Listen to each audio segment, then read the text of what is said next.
ES Audio.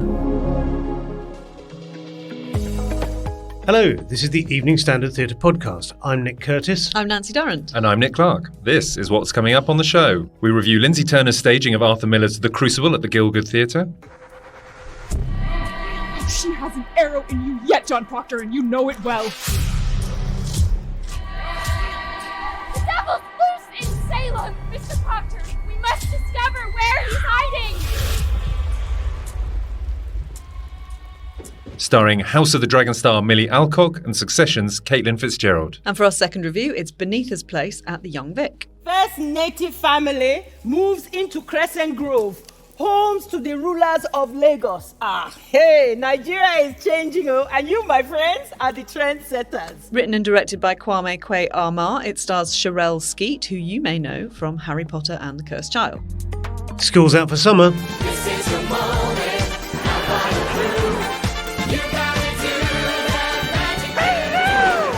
So, in spirit of that, we speak to John O'Farrell, writer of the family-friendly Broadway and West End show Mrs Doubtfire, the musical. We started doing this show in 2019 in Seattle, then on Broadway. And even this week, we were adding lines in a couple of spots where he needs an extra couple of seconds off stage to do up his blouse. He's a comedy scriptwriter, political campaigner, and has worked on many well-known projects, including Spitting Image, Have I Got News For You, and Chicken Run.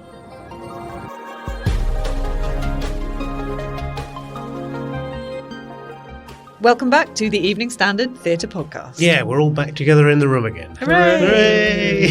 And the biggest story in Theatreland this week is the acquittal of former Old Vic artistic director Kevin Spacey, about which I'm pretty sure none of us have any opinion whatsoever. I'd just like to put on record that I have absolutely no views about this whatsoever. Kevin Spacey is one of the few people to actually walk out of an interview with me when I asked him a question. Yes, but I personally have absolutely no opinions whatsoever on this case. Shall we move on? Yeah, let's. What else has been going on in theatre this week, guys? Well, finally, the King's Head is moving into its long-planned, purpose-built new home in the converted post office behind the original pub building that it's occupied since the early 1960s, I think. Used to certainly vie with Pentameter's Theatre in Hampstead and the Rosemary branch over who could claim to be London's oldest pub theatre. But I think the King's Head sort of edges it by the fact that it was consistently a producing theatre. It was one of the sort of pioneering pub theatre venues back in the 60s, 70s, 80s and 90s. And we've been waiting ages for them to move into this purpose-built thing. I remember interviewing the last one artistic director, Adam Spreadbury Mahar, about the move about 4 years ago, I think. Yeah. And in the interim, Mark Ravenhill, writer and director, took over. Yeah, I was going to say, he's not artistic. He's not artistic. No. He stood down as a result of illness. Yeah. And he seems to have been living in Berlin for the past year. And they've had a sort of series of guest artistic directors, programming seasons of queer work in, but very sort of short, slightly bitty seasons of things. So it'll be really fascinating to see, what the new place is like, because I've not actually been inside it. I've stood on the roof of the old theatre looking at the wall of what the new theatre looks like, and I've had a look around the foyer spaces, but I've not actually been in the auditorium. Not moving too far then? No, literally. I mean, I think you can actually put your hand on the back wall of the old theatre, and that's a party wall with the new theatre. I mean, the people aren't going to have any problem finding it, but it's going to be interesting to see what it actually is now. Yeah, maybe it's going to be a sort of fresh start. Yeah. In every way. Yeah. I was literally in the Rosemary branch this week. Were you? It reminds me of the sort of unique space of a pub theatre in a way. And I wonder if this new space will be able to hold on to that. Yeah, it's funny because that was such a big thing in the 90s. You know, pub theatre was really where the fringe happened, and it's almost died out now. I mean, there are 503 now. I think still is still there. Yeah, but I mean, the Hen and Chickens does some comedy. Yes, the Bush moved. The Etc. Theatre, I think, is sort of nominally still going, but these used to be the real sort of lifeblood of the fringe. And it's interesting how London theatre just sort of mutates and changes over the years. And Nick, you were talking about the Almeida shows that have just been so they were announced this week. There's two new shows. One, I'm going to butcher the name completely, Portia Coughlin. Coughlin, I think it's Coughlin. It's a long time okay. since I've seen it, but yeah. I think it was one that was going to run pre-COVID, but now it's just been re-announced, directed by Kerry Cracknell and starring Alison Oliver. Carrie Cracknell, she last did something at the Almeida, didn't she? Was it Oil? Was it that big show? Yes. Sort of epic thing. Yeah. I don't think you loved it, did you, Nick? Don't think I loved it, no. But she's a really good director, though. I think. Yeah. Carrie Cracknell, She's fantastic. terrific, and I haven't seen stuff by her for quite some time, No. so I'm not sure what she's been up to. But Alison Oliver, we all rather loved in Women Beware the Devil, that really peculiar show at the Almeida. But Alison Oliver, I think, is a really coming talent at the moment, so it's exciting to see her in the lead of something like this. Absolutely. I think also at the Almeida, of course. But the other show is another King Lear. We've already got Branners coming up, but this one is with Danny Sapani, who's great. Oh, I love Danny Sapani. Directed by Yale Farber. We'll come back to Yale as well because of a show we're going to talk about. But she's not known for her brevity, and this play is not a brief one already. That's very true. It's definitely one you definitely need to make it longer. The only director I've known who actually made Macbeth longer. Shakespeare's shortest play, and she made it longer than the average King Lear. It is odd, again, talking about how things go in cycles in London theatre, but suddenly we got this rash of Macbeths and Lears, really strange that I presume it must just be sort of synchronicity. I don't think people sit down and go, let's all do King Lear next year. Well, unless it's is odd, it on the isn't it? curriculum? That's my conspiracy theory of all these things. Because maybe they switch it year on year. Yeah, you could well be right. I think Shakespeare works really interestingly in the Almeida in that open but intimate space. I've seen some amazing stuff there over the years. So shall we crack on with the first review? This one is The Crucible at the Gielgud Theatre. Let either of you breathe a word, or the edge of a word, and I will bring a pointy reckoning that will shudder you. Have you sold yourself? Now, I haven't seen this one, so although I really want to, because it sounds dead good. Tell me about it. So for those who don't know, the Crucible, well, it's the story of the Salem witch trials, the historic Salem witch trials in which numerous young women accused numerous older women of witchcraft, which led to numerous hangings and other gruesome forms of execution, which Miller uses to mediate his response to the House Un-American Activities panel in Congress and the works of Senator Joe McCarthy in persecuting supposed pinkos in Hollywood, including some of his friends and including the director Elia Kazan, who notoriously named names to the HUAC. It seems to be an endlessly timely play. I watched it at the National and thought this is all about fake news, and it's about the way a story gets out of control and the way you can't, that whole thing about the lie getting halfway around the world before the truth can put its boots on. It's quite interesting from a Me Too perspective as well. Nick Clark, you saw it recently. What did you think? Yes, Nick Curtis, I did. I saw it last night. It is a theme that is, works in any age. It is endlessly applicable. This is true. But it also speaks to sort of the foibles of humanity as well, and arse covering, and people basically how a lie can grow and grow and grow. And in the end, you're executing hundreds of people. Oh, darn it. Again. There's a little bit of soul searching by some people, but not a huge amount. So. But it's also, I love the fact that it's almost, it reminds me, and there are certain political things we could mention that this reminded me of, where people who absolutely do not believe in the lie have to end up defending it. Yes. Just because of their position in society. Exactly, yes. And it really cuts to the core of that, I think. And that's why it'll forever be revived, I think. Some things don't age quite as well, the gender politics, and actually this production really leans into it. I'd never noticed this before, so clearly the way it's directed by Lyndsey Turner. It's very interesting because John Proctor, the last times I've seen him, has been this sort of alpha male hero, this wronged hero. Yeah, he's sort of saintly quite often, isn't he? I mean, with the obvious flaws, but people, he really comes out of it as the kind of hero. I mean, I last saw it. We're talking about Yale Farber's production of the Old Vic, in 2014, and that was Richard Armitage, who was he really was an alpha male beefcake in that role. Whereas Brian Gleeson does a really good job. He's sort of much smaller, he's more crumpled. He's kind of much more world weary. He doesn't really understand the forces that are changing around him, but he also doesn't understand how he's partially responsible for the whole thing in the sense that his treatment of Abigail is what sort of sparks this. Well, there's two things that sparks it. It appears to be some dancing that gets out of hand, ends up with hundreds of people being hanged.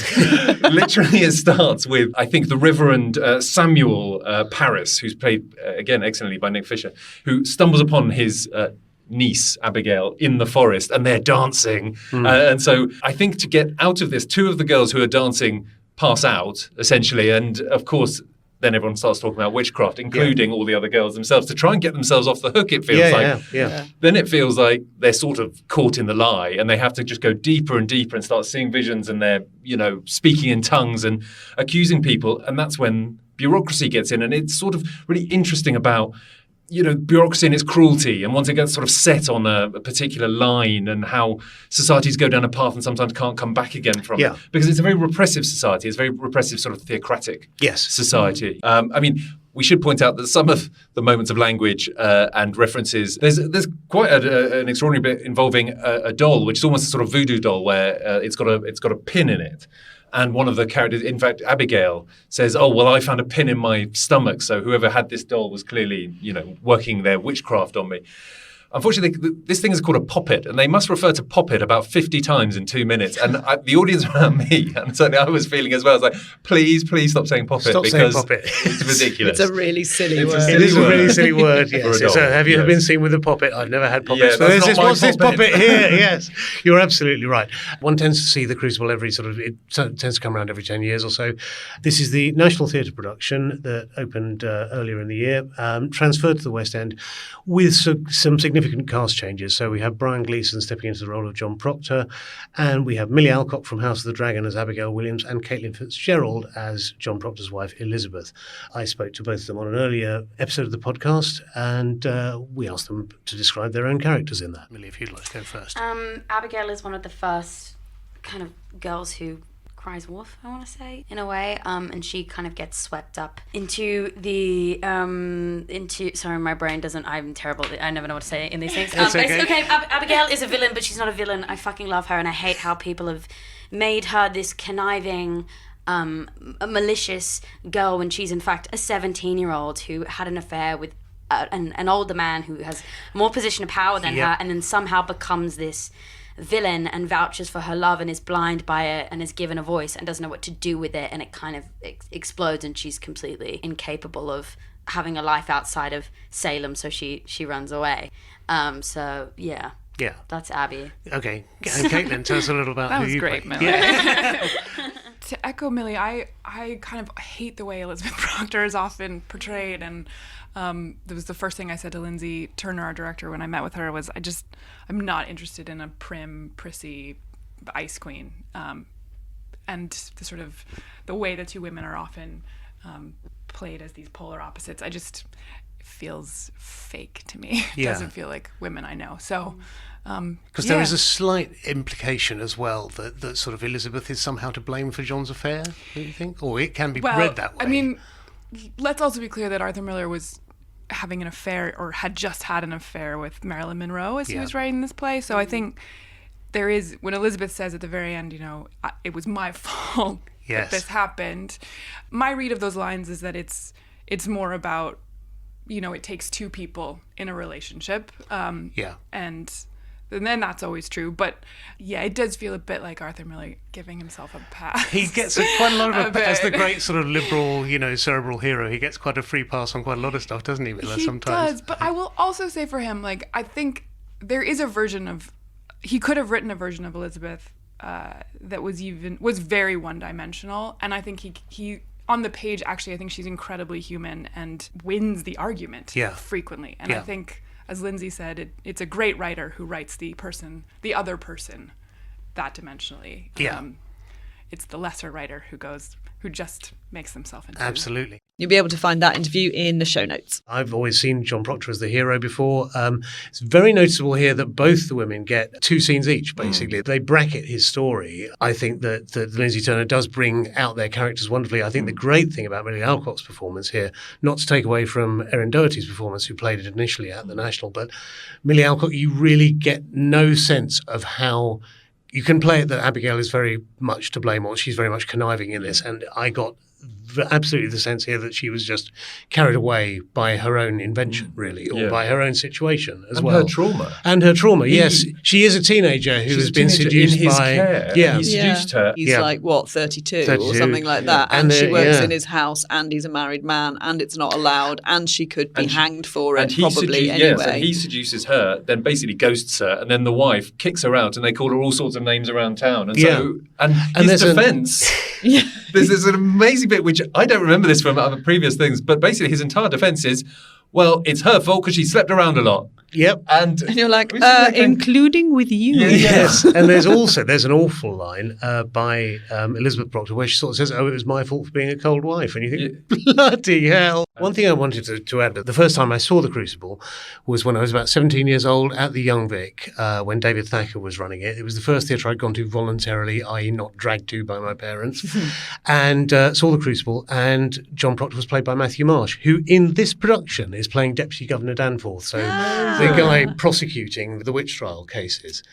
So I just thought that's so wonderful. That's sort of 40 years on. Well, 40 years of London theatre, in absolutely. that one thing. Is he the judge? Because I thought he was wonderfully a mix between sort of Kelsey Grammer and John Malkovich. I thought. Yes, in his role. that's very good. It was a really fabulous performance. Again, it's the sort of evils of bureaucracy. He hides behind the judgment, and I've made this judgment to execute these people, so these people have to also be executed, even if the facts have changed, because it wouldn't be fair. Yes, essentially. It's a really extraordinary thing. It's a really terrific show for all the faults that we've sort of picked holes in. It's a tremendous total work of theatre. With the show itself. No, they sort of lie in the at the time that it was written, really, and the sort of the forces driving Miller to write it, I suppose. But it's important that you can that you have that problem with things like Shakespeare, which is that, but then it can take rough handling. Yeah, and so you can bring out other things that perhaps the writer didn't necessarily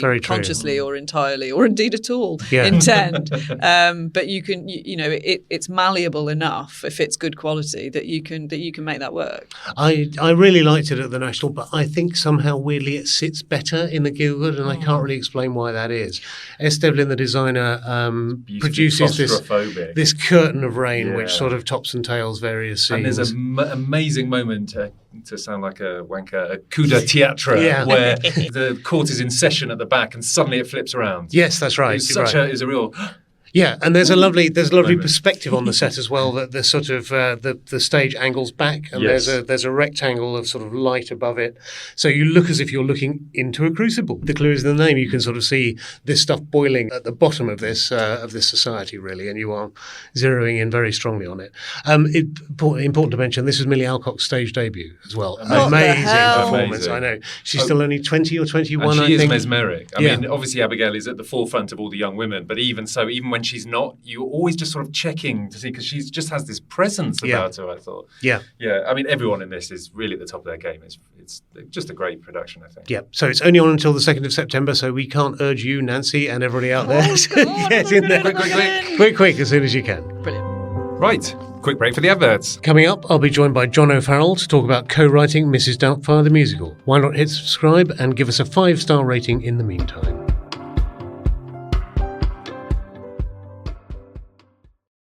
Hi, I'm Marisha Wallace, and you're listening to the Evening Standard Theatre Podcast. Welcome back to the Evening Standard Theatre Podcast. With me this week is John O'Farrell, comedy writer, novelist and co-creator with Wayne and Kerry Kirkpatrick of Mrs Doubtfire, the new comedy musical at the Shaftesbury Theatre. Welcome, John. Hello, Nick. Thanks for having me on. It's very nice to have you here. Tell the listeners a little bit about Mrs Doubtfire. Well, I had done a musical on Broadway with Wayne and Carey called Something Rotten, which has yet to play over here, but it ran on Broadway for 2 years and has toured the States and everything, and it was deemed a success. So when Kevin McCollum, the producer of Mrs Doubtfire the musical, acquired the sort of back catalogue of 20th Century Fox's musicals, he said to us, do you fancy having a go at Mrs Doubtfire? And we were immediately, yes, that is a big, huge brand. It had been hard to get people to come to an unknown Shakespearean musical. Right. We struggled to sell tickets for that.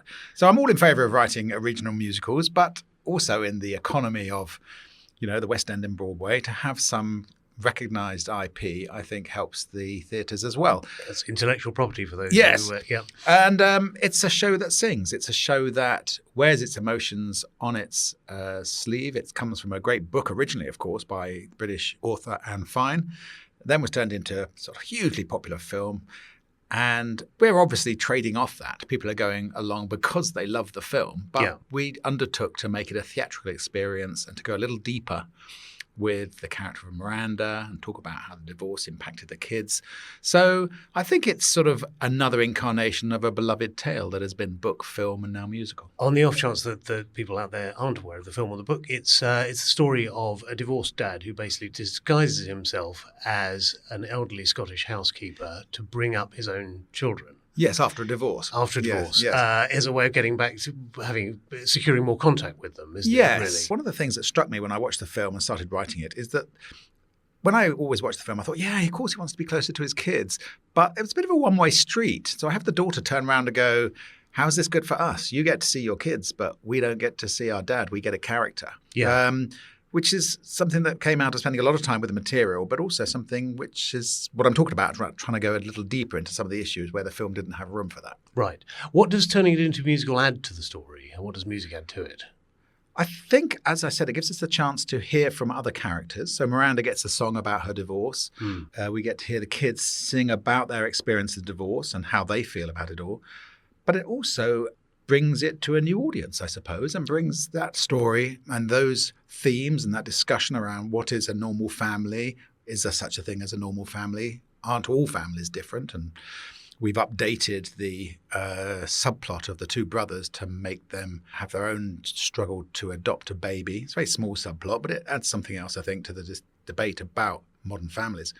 So it's not a story that has to be a musical any more than it had to be a film when, Chris Columbus picked up Anne Fine's book. Right. The whole thing sort of stands or falls on the central performance, doesn't it? I mean, Gabriel Vic is just working his socks off at the West End. He's incredible and has had nothing but glowing reviews, which is great. I'm so glad for him. It is an extraordinary performance. How many changes does he have to and from Mrs Doubtfire in the course of the show? 25 plus or something. I mean... it is amazing. A lot of these take place on stage in front of the audience, which I think is a rather novel and exciting bit of sort of throwing light on the magic of backstage special effects and makeup. We started doing this show in 2019 in Seattle, then on Broadway, then in Manchester.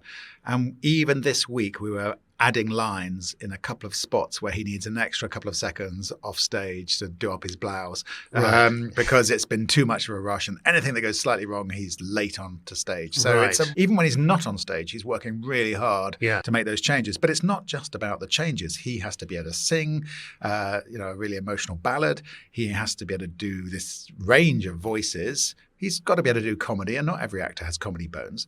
And he has to tap dance. It's an incredible range of stuff that he has to do. And it's a show that will depend very much, I think, on who's playing the lead. It does strike me that it's a musical that appeals to families. There is stuff in there for the kids. There's lots of comedy and sort of emotion around the nature of family.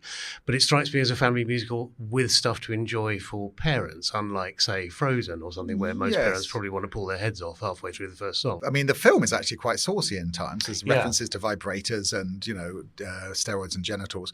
We dialed that down a little bit, but and it's a show that you can take. It's quite young children too, and they'll enjoy it. And any audience loves knowing what the people on stage don't know. And so that when Stuart, the romantic interest for Miranda, is having a conversation with Mrs Doubtfire, and she's saying, oh no, steer clear of Miranda, we know. Right. And Stuart doesn't know. And I think audiences just of any age love that.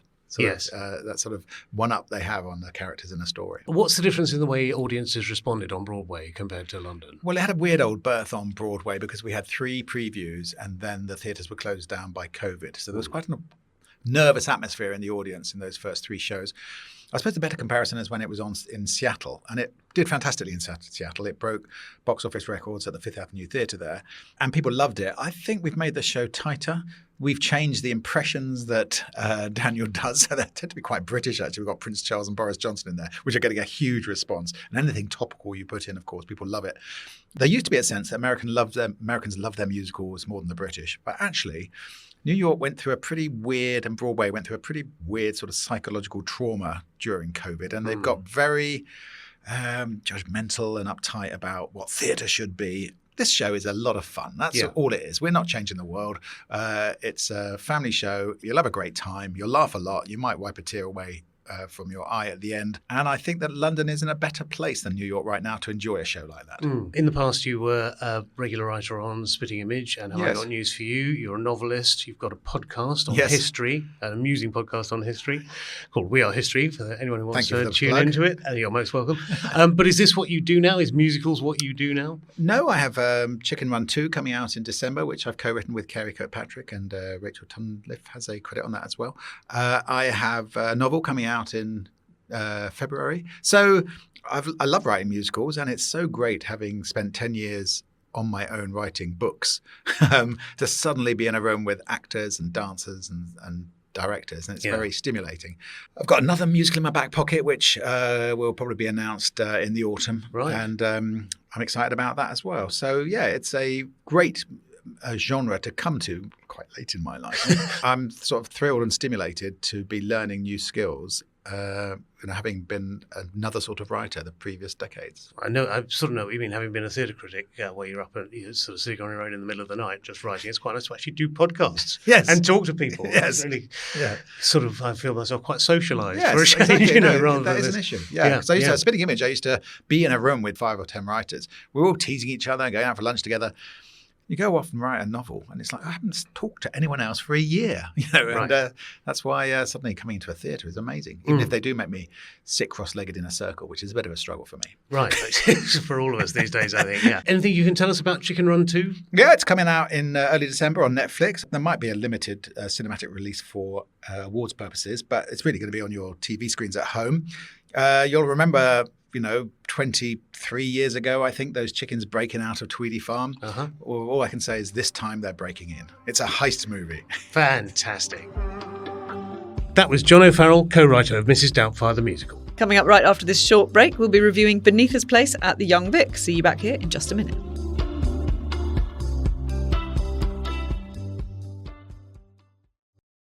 Hi, I'm Matthew Modine, and you're listening to the Evening Standard Theatre Podcast. Welcome back to the podcast. I'll have you know, Auntie, I'm a respectable Yoruba woman now. Okay. Say good morning.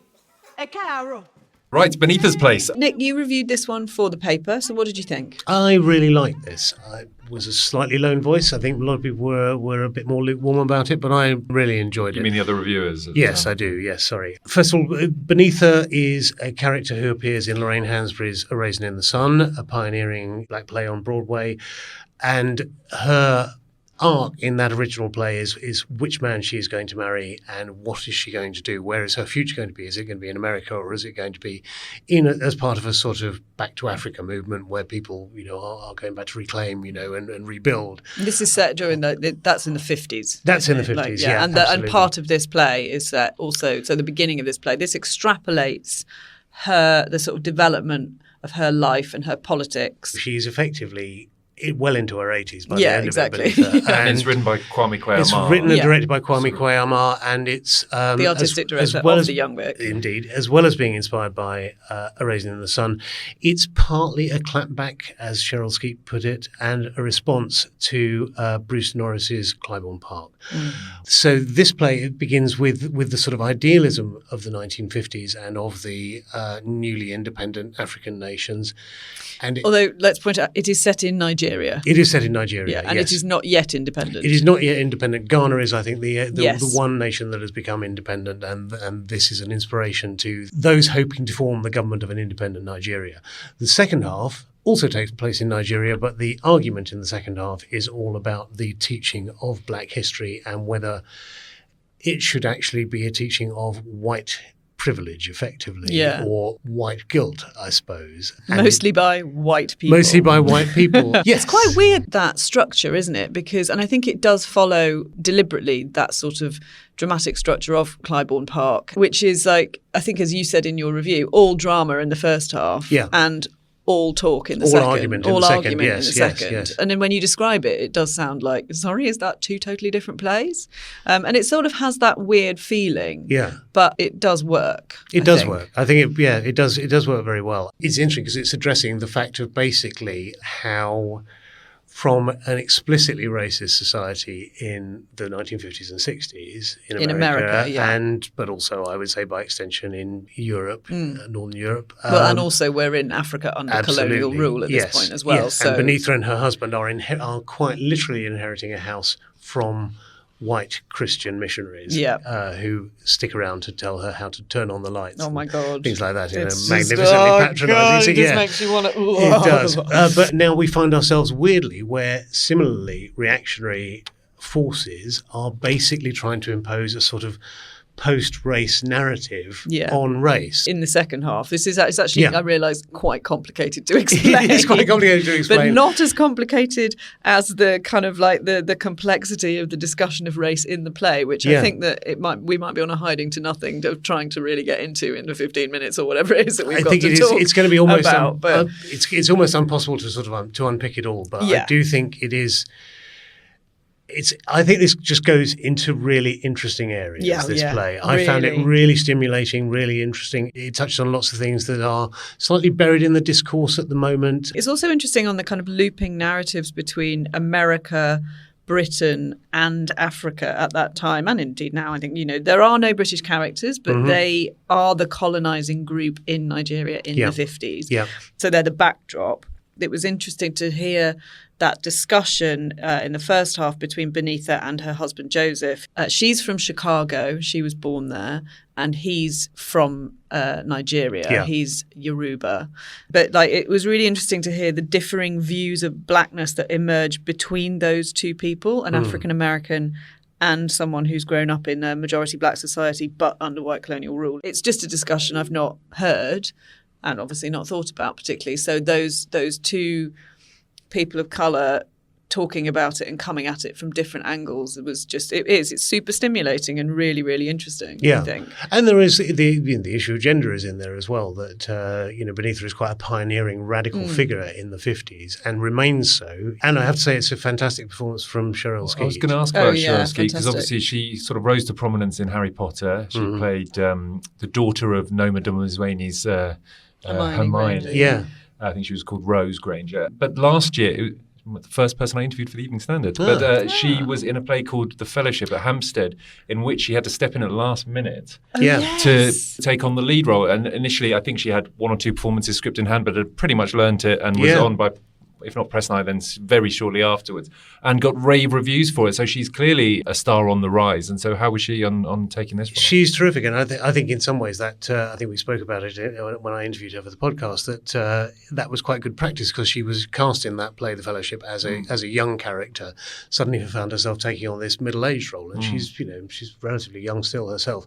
Here she has to age 60 years and does so with very little makeup and really with a minor adjustment of posture, which I think is extraordinary. It's an adjustment of posture and a different wig. Yes, actually, that's literally what does it. But it's very striking, so it works really well, I think. It's very good, and she has a tremendous presence on stage, Cherrelle Skeete. She sort of exudes authority here as Beneatha, and very quietly. She says relatively little in the second half. Yeah. In fact, a lot of it is a lot of the characters white-splaining to her. Oh God, it's just honestly, I did put my face in my hands quite a few times. It was quite upsetting. I sort of feel like she almost doesn't have quite enough to do in the first half either. She actually speaks remarkably little for a main character, I think, and she's not got a great deal of agency in the first half. She's just trying to work out why her husband is behaving the way he is, and it's because of an argument that he's had with fellow party members. He's a member of the Independence Party and kind of thought to be a guiding light. So actually, considering all of that, the fact that she has that presence is even more impressive. Yes, I agree. Quick shout out to Zachary Momo, who's a relative newcomer who plays Joseph, her husband, and then plays a young junior member of faculty called Wale, or Wally as all the characters insist on referring to him. He's just brilliant. I went with a friend who I'd forgotten actually, but she spent some time at American universities and she found it genuinely disturbing how much Kwame Kwei-Armah nails that kind of self-importance of American academia. You're lauded and you're paid a lot and you're given so much freedom and you can just be as awful and sort of think that everything that you're doing is so incredibly important. I agree with Mark. As a research university, we pride ourselves at being at the cutting edge of innovation. Yes, this subject has been around for a while, but I think Mark's iteration of it is a middle finger to the governor and all his culture war cronies. It's exactly how we should be hitting back. It is, dare I say the word, progressive. Progressive? And it is quite a funny play. I'm not sure it's quite funny enough, but it is, I think, quite a funny play. At the same time as making you cringe and talking about incredibly important issues, they do also make you laugh. It's not a perfect play. I think it's awkward on lots of levels. It's an awkward watch. That's a good word, actually. It's uncomfortable, but and there are awkwardnesses about the way it's put together. But as I say, I found it altogether a stimulating experience. Yeah, it's fascinating, and it made me not want to ever hear any white people talk about race ever again. Yeah. And it also made me want to read more. And it made me want to read a lot about the history of Nigeria as well, actually, specifically, not just the colonial history, but the pre-colonial history as well. I just think I was just like, oh, I really want to know more about that. I think it's really worth seeing, but you really don't have that long, actually, Nick, to see it. So get in quick. And that's it for this week's episode of the Evening Standard Theatre Podcast. Thanks to our guest this week, John O'Farrell. You can find all our interviews, which include Cherrelle Skeete, Caitlin Fitzgerald and Millie Alcock, down below. Plus, you can find all our latest reviews straight from Press Night at standard.co.uk. That's also linked below. Thanks as ever to our producer, Rachel Abbott. And if you are yet to do so, don't forget to subscribe to this podcast and give us a nice big fat 5-star rating. We'll see you next week.